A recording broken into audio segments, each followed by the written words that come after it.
Thank you. My name is Mike Brandl, and I'm an economist here at the Fisher College of Business at The Ohio State University. And as an economist, what I want to do today is I want to talk to you about how you can increase your level of wealth, because we all want to be wealthy, right? Well, sadly, a number of people of my generation, of the baby boom generation, have not attained the level of wealth that they would like. And why is that? Well, I hope to convince you that the reason why that occurs is because many people, especially those of my generation, do not understand how our market-based economic system works. Well, why is that, you might ask? Well, sadly, a lot of people incorrectly believe that the point of our market-based system is to try to make as much money as you possibly can, and that is wrong. Let me repeat that. The idea that capitalism is based on the idea that one should try to accumulate as much money as one possibly can is wrong. Similarly, the idea that capitalism is based on trying to accumulate as much stuff as one possibly can is also wrong. So if our market-based system is not based on trying to accumulate as much income as you can or try to accumulate as much stuff as you can, what exactly is it based upon? Well, if you ask modern-day economists, we will tell you that from an individual's or a family point of view, the objective is to maximize one's utility. What we mean by that is to maximize your happiness, maximize your well-being. Right, so how do you go about maximizing your utility? How do you maximize your well-being? Well, what happens is that becomes a very, very individualistic idea.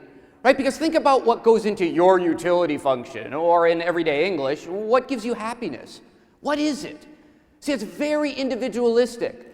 So it's different for each and every one of you. So think about it. What is it that gives you utility? Is it trying to find a cure for cancer? Is it being an activist? Is it seeking out a way to be able to solve some of the problems our society faces? What is it that gives you utility? And you see, there are lots of things in our lives that give us utility, that gives us happiness and enjoyment, that has nothing to do with money. Right? That money, remember, is just a tool. It is the way we economists explain it, is that it is a constraint. You don't want to try to maximize your constraint. You want to maximize your objective function. You want to maximize utility. So don't focus on money. Instead, focus on the things that give you happiness, enjoyment, a lot of which doesn't involve prices or money, right? Think about it.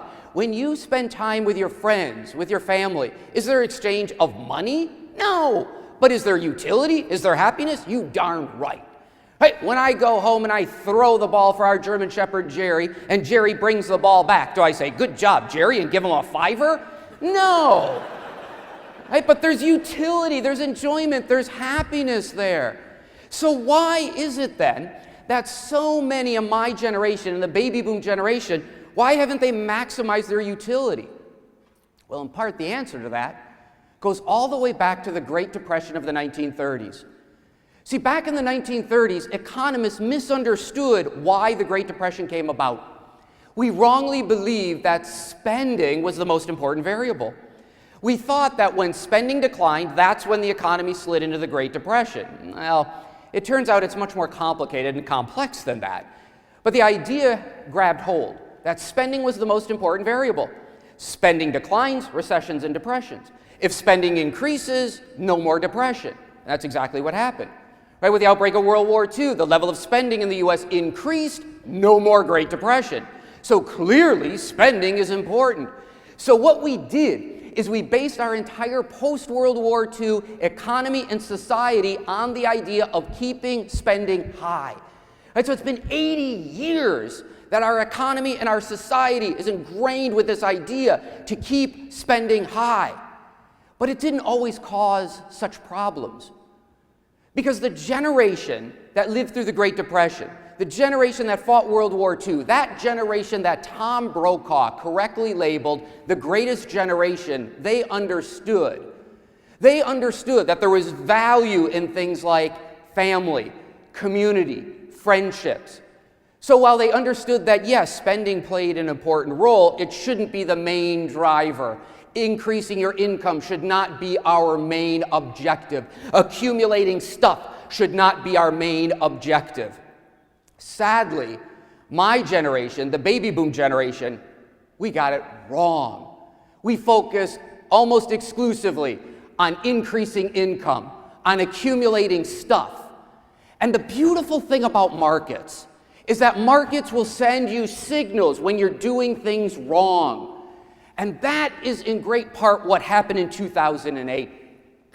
In 2008, we slid into the worst economic recession since the Great Depression. We call it the Great Recession. One of the reasons why the Great Recession came about is because the market was sending us a signal that we were doing it wrong, that we should not focus on just increasing our level of income, increasing the amount of stuff that we have. The question is, will we listen to the lessons that the market is signaling us? Right? The markets are signaling to us that we should maximize our utility, our happiness, our enjoyment, our well-being. Right? Not just go out and pursue more and more income or to focus on the accumulation of stuff. Right? So ultimately, right, think about why this matters. It matters on a macroeconomic level because the future of our economy and our society depends upon your generation getting this right. That if you do not focus on utility maximization, that what is going to happen is we are going to enter into probably a more severe economic downturn. The future of our economy and our society depend upon you focusing on utility, and learn the mistakes from my generation. Learn the mistakes not to focus on just income and accumulating stuff. But this is also true, right, for you as an individual.